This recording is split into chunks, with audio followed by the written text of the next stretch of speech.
Welcome to our channel. ఈ మధ్య కాలంలో అండి మనం చాలా మందిలో చూసాము, చూస్తూ ఉన్నాము. ఏంటంటే సర్వైకల్ క్యాన్సర్. ఇది మహిళల్లో చాలా ఎక్కువగా వస్తూ ఉందండి. సో ఈ ప్రాబ్లమ్‌కి ఎలాంటి అంటే మనకు సింప్టమ్స్ ఎలా ఉంటాయి? మనం ఎలా గుర్తించాలి? ఎలాంటి టెస్టులు చేయించుకోవాలి? ఎలాంటి ట్రీట్మెంట్ ఉంటది? ఈ విషయాలన్నీ మేడం ద్వారా తెలుసుకుందాం. ఈ విషయాలు తెలియజేయడానికి మనతో పాటు ఉన్నారు వెల్లంకి జానకి మ్యామ్. నమస్తే మ్యామ్. నమస్తే అండి. మేడం మనం చూస్తూనే ఉన్నాం మేడం. ఈ మధ్య కాలంలో చాలా ఎక్కువైపోయింది మహిళల్లో సర్వైకల్ క్యాన్సర్. సో మనం ఎలా గుర్తించాలి ఫస్ట్? వాళ్ళు ఎలా తెలుసుకోవాలి మాకు సర్వైకల్ క్యాన్సర్ వస్తుందేమో అని చెప్పేసి? సో వస్తే ఎలాంటి ట్రీట్మెంట్లు అందుబాటులో ఉన్నాయి?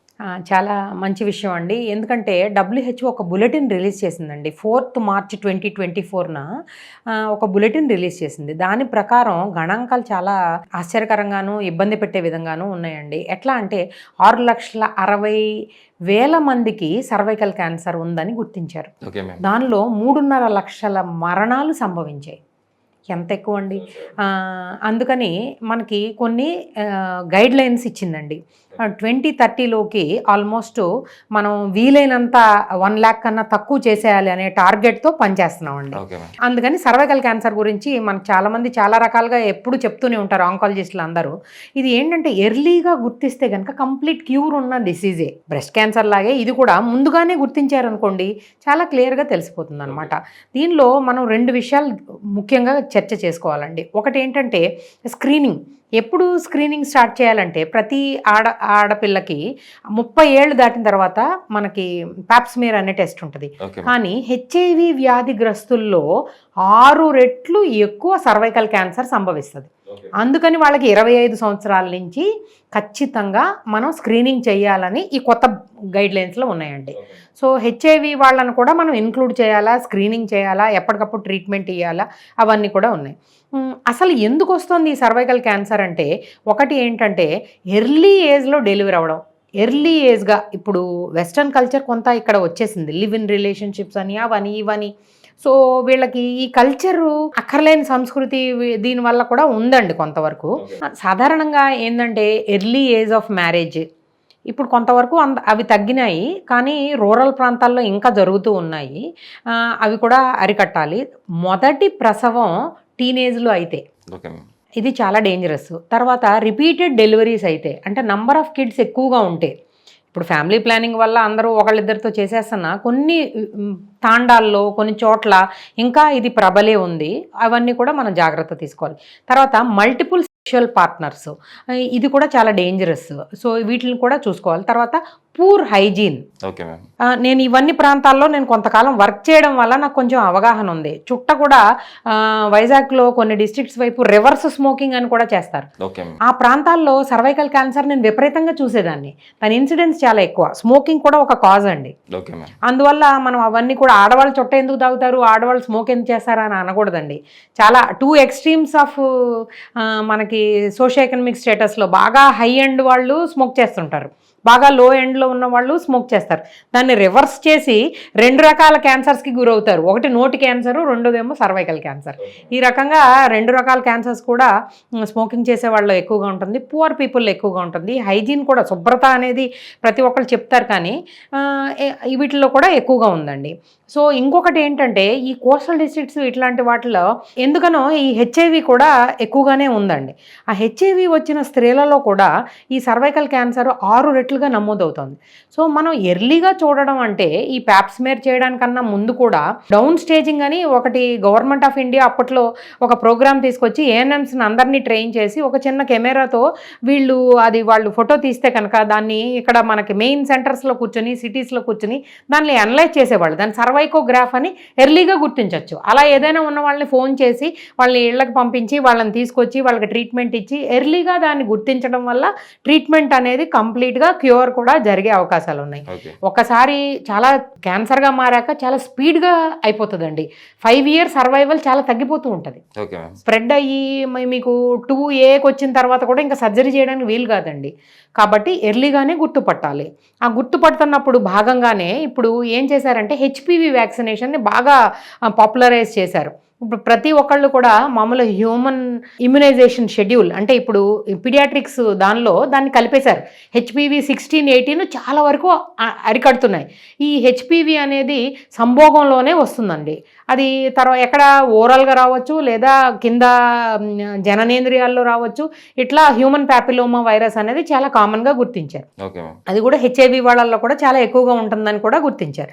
సో వీటిలన్నింటినీ కూడా ఎప్పటికప్పుడు స్క్రీన్ చేయాలి. వాళ్ళు ఒకసారన్నా ఒక డాక్టర్ దగ్గరికి వెళ్తే వాళ్ళు ఒక ప్యాప్స్మీర్ అనేది కంపల్సరీగా చేస్తారు. ఈరోజు ప్రతి గవర్నమెంట్ హాస్పిటల్లో కూడా అవైలబిలిటీ ఉంది. సో నంబర్ ఆఫ్ ప్యాప్స్మీర్ చేయాలి, ఆ తర్వాత అది చూడాలి. డౌట్ వస్తే కనుక కాల్పోస్కోపిక్ డైరెక్టెడ్ బయాప్సీ అంటాం. ఒకవేళ కనపడకపోయినా కాల్పోస్కోపీ అందుబాటులో లేకపోయినా కానీ బయాప్సీ తీస్తే కనుక పెథలాజికల్ ఎగ్జామినేషన్ చేయడం వల్ల ఈజీగా తెలిసిపోతుంది. ఇవన్నీ తెలిసిన తర్వాత ఏం చేయొచ్చు అంటే చిన్న చిన్న వైద్యాలండి, ఏం లేదు, డయాథర్మీ అని పెడతా ఉంటాం అనమాట. ఇట్లా స్ట్రోక్ టెక్నిక్లో 360 degrees ఆ సర్విక్స్ని కనుక పుండు కనిపించిన దగ్గర గమనిస్తే మనకి అది తెలిసిపోతుందండి. అది చేస్తే కొంతవరకు క్లియర్ అవుతుంది, అల్సర్ అనేది హీల్ అవుతుంది. 2 క్రయో అంటారండి, అది కూడా ఐస్ పెట్టడం. ఒకటి కరెంటు పెట్టడం, రెండోది ఐస్ పెట్టడం. తర్వాత LLETZ అని ఒక రకమైన కోన్ తీసి పంపిస్తారండి ఇంకొంచెం ముదిరితే. ఇంకా ముదిరితే మైక్రో కోన్ అంటారండి, దాన్ని కూడా జరుగుతూ ఉంటుంది. ఇది చాలా కామన్గా మనం లేము, మనకు తెలియదు అనుకోకూడదు. ఈ అర్బనైజేషన్లో ఎట్లా ఉంటుందంటే అసలు క్యాన్సర్ ఎవరికి ఉంది అని అలా మాట్లాడుతుంటారు. అలా కాదండి, మేము చూసాము ఇట్లాంటి ఈ డిస్ట్రిక్ట్స్లో చాలా ఎక్కువగా ఉంటుంది. ఇంకా రూరల్ ప్రాంత ప్రజలు 80% మంది ఇండియాలో ఉన్నారు.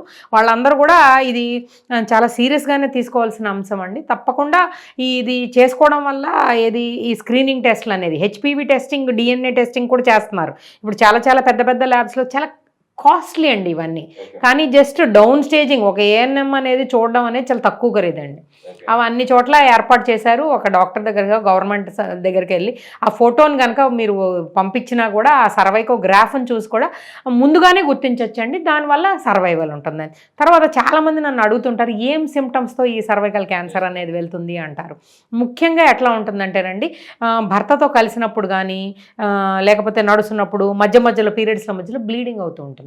ఆ బ్లీడింగ్తో పాటు ఒక రకమైన చెడు వాసన, ఒక రకమైన ఈ వైట్ డిశ్చార్జ్ రావడము, తర్వాత వాళ్ళకి వెన్ను నొప్పి విపరీతంగా ఉండడము, తర్వాత ఆ జననేంద్రియాల దగ్గర కూడా కొంచెం లాగుతున్నట్టు అనిపించడము, తర్వాత ఇన్ఫెక్షన్ ఎక్కువగా ఉండడము.